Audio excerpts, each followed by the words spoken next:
Muy buenos días, queridos televidentes, buenos días dominicanos y dominicanas de buena voluntad. Bueno, hoy arribamos a nuestro primer programa de Conexión Global RD a propósito de que estamos en año nuevo. Por supuesto, no podemos perder la oportunidad de desearles que lo mejor que un año pueda traer, lo traiga para usted. Pero agregarle que hay que hacer su diligencia. No equivoque, como decía mi abuelo, a Dios rogando y con el mazo dando. Pero sí quiero regalarle de mi parte este pensamiento. Aunque a usted le parezca extraño, aunque usted no lo pueda creer, todo es posible para usted. Si lo puede creer. Créalo, gestiónelo. Mire a ver cuál es la responsabilidad que usted tiene para lograrlo y verá que obtendrá el resultado. Por supuesto, como dice Albert Einstein, si hacemos lo mismo, tendremos los mismos resultados. Así que buen feliz año, que la pasen, que sea un año bueno, procure que sea bueno, trate que sea bueno en todos los sentidos, haga su parte, y es imprescindible para que la de Dios sea efectiva. Hoy me siento muy contento porque mi regalo de cumpleaños, a propósito de Conexión Global RD, de conducir, producir Conexión Global RD, es que tengo conmigo aquí a Milicen Uribe. Eso es un privilegio muy grande. Con ella vamos a estar hablando de lo mejor del pasado con relación al 2023, qué pudiera ser mejor para el 2024, qué expectativas hay y muchas cosas más. Milicen, gracias por estar aquí, bienvenida. Muchísimas gracias, Manuel. Para mí un honor y un placer ser la primera invitada de Conexión Global RD este año 2024 y me uno a los deseos de buenas voluntades que tienes para el pueblo dominicano en este año que recién inicia. Bien, bueno, Milicen, tú sabes que con el pasado ya no hay nada que hacer, excepto recordarlo para aprender. Porque del pasado es importantísimo tener eso claro. Todo lo aprendido es una herramienta para generar cambio y eso es lo bueno. Claro. ¿Qué tú pudieras ayudarnos a razonar de qué pudieron ser las variables más importantes del año pasado que deberíamos tener pendiente? ¿En qué aspecto? Bueno, el año pasado fue un año bastante complejo.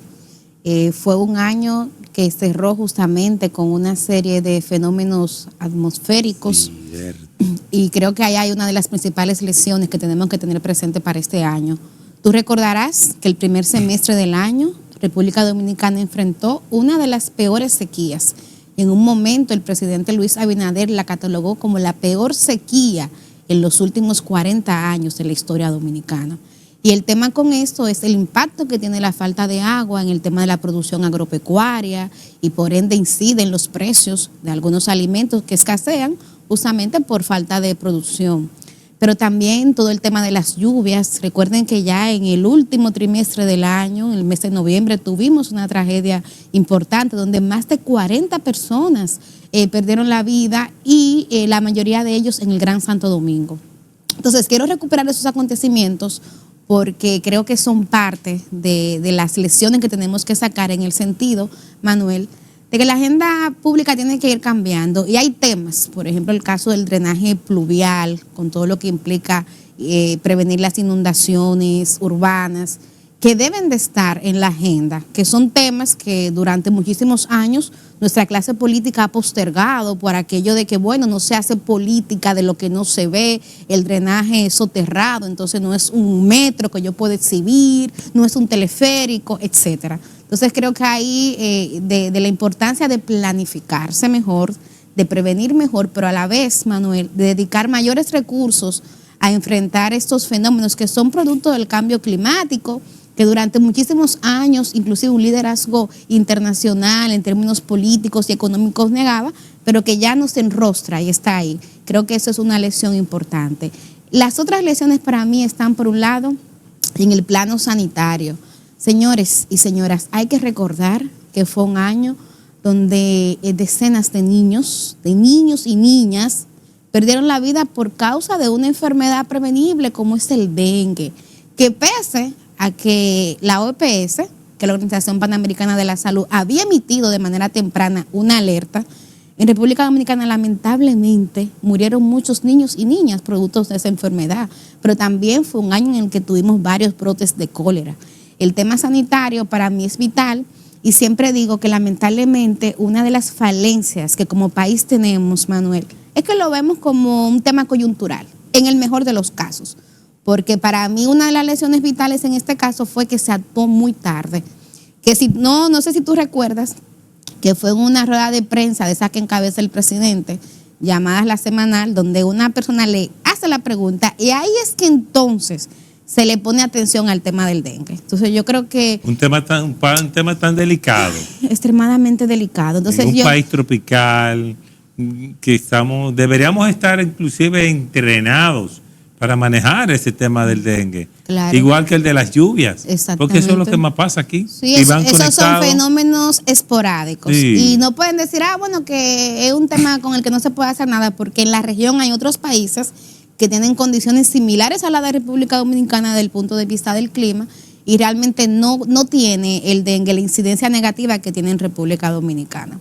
Creo que también hay que recuperar, entrando ya al plano social, un tema que a mí me preocupa y que, insisto, hay que poner en la agenda, que es el tema del caos en el transporte. Sí.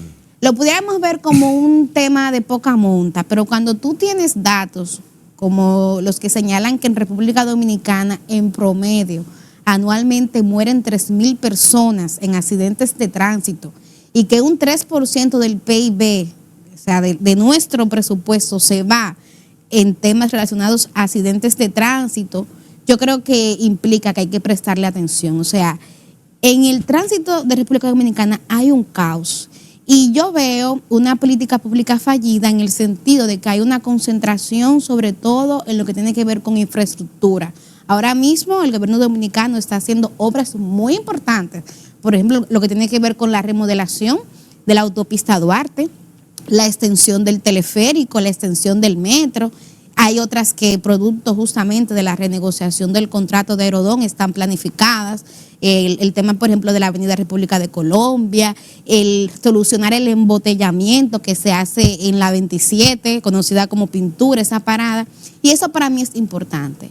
Pero el tema de la gestión, de la organización, de usted disponer que haya carriles exclusivos, por ejemplo, para las onzas o para los mismos motoristas, que hay que decirlo. Acabamos de pasar Año Nuevo y vimos, Emanuel, que la gran incidencia de accidentes de tránsito fueron causados justamente por motores. Por motoristas. Entonces eso implica que tú como Estado tienes que tener una respuesta específica para esa población y sin embargo lamentablemente no la hay. Comenzando que le debemos exigir innegociablemente que lleven casco. Que lleven casco, porque luces, la mayoría de ellos no lleva casco. Claro que no. Yo me he encontrado y la gente que nos sintoniza podrá corroborar conmigo, motores que entran a los túneles, sí, que suben a los elevados. ¿Y dónde están los agentes de la DGC? Muy mal distribuidos, porque muchas veces están en intersecciones donde hay un semáforo que está funcionando. El tema de los motores es una variable de doble filo, porque los motores son un mal necesario en un país donde no todo el mundo puede comprar un carro, claro, y el transporte es malísimo, claro, público. Por supuesto, se han hecho mejoras, porque tenemos que reconocerlo. Se han mejorado un poquito, pero no lo suficiente. Bueno, con la pandemia y sobre todo después de la pandemia ha crecido la población que usa motor y sobre todo porque en la pandemia descubrimos un mercado que fue el servicio de delivery. O sea, ya hoy hay muchos restaurantes, negocios que antes no tenían el servicio de delivery y que en la pandemia se vieron precisarlo usarlos, les funcionó y ahora lo usan. Pero el punto no es ese, el punto es que el Estado como Estado tiene que tener una política de organizar eso y que, como tú muy bien has señalado, tienen que haber reglas, que las hay, pero ahora lo que hay que garantizar es que se cumplan. Tú tienes motores circulando de noche sin luces. Y en el mejor de los casos, por ejemplo, los motor Ubers, que de hecho tienen una incidencia interesante en la clase media baja, porque muchas veces tú tienes un vehículo, pero tú usas un motor Uber para llegar. Y yo también. Sí, porque me doy cuenta que si no me monto en ese motor, no llegas. No voy a llegar a tiempo. Yo también, pero yo me he montado y a mí ningún conductor de motor me ha dicho póngase un casco No. protector, ni tiene uno para el acompañante. Entonces, esas son parte de las cosas. Fíjate que para eso no es necesario una gran transformación, una gran reforma, ni una nueva ley. Es comenzar a aplicar esta serie de disposiciones y garantizar su cumplimiento. El tema de los motores pone en evidencia la falta de educación. Claro, claro. Porque es vital la educación. Entonces, que la educación global se divide en todos los niveles de educación y hay una que es una educación vial. Sí. Pero tú no puedes tener una educación vial si en ese cerebro tú no tienes educación general. Una base. Entonces, creo que también hemos fallado en la educación y seguimos fallando.